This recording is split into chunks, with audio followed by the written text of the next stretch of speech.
नमस्कार आणि good morning सर्वांना। तर मी आहे मयुरी आणि मी करते 30 डेज इंटरमिडियंट फास्टिंग। तर आज आहे दिवस 6वा आणि आज माझं वजन आलेलं आहे 82.6। दिवसाची सुरुवात केली हे नॉर्मल गरम पाण्याने, सगळं काही उरकलं आणि मग एक्सरसाइज करायला घेतली। या इंटरमिडियंट फास्टिंगमध्ये मी जेवढं काही जेवण बनवते, जेवण खाते ते मी सगळं तूप आणि बटरमध्येच खाते आहे। रिफाइंड ऑइल मी अजिबात वापरत नाही आहे। तूप आणि बटर जरी वापरलं तरी कमी प्रमाणात वापरते, जास्त पण नाही वापरत आहे।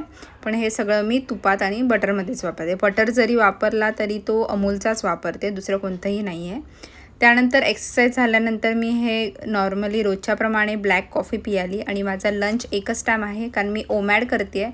त्यामुळे मी आज लंचमध्ये ही अर्धी ज्वारीची भाकरी घेतली आहे, सोयाबीनची भाजी घेतलेली आहे, प्लेन मुगाची डाळ आहे, त्यामध्ये हिंग आणि जिरं टाकले पचनासाठी चांगलं। सलाड घेतलेला आहे, दही त्यामध्ये टाकीन।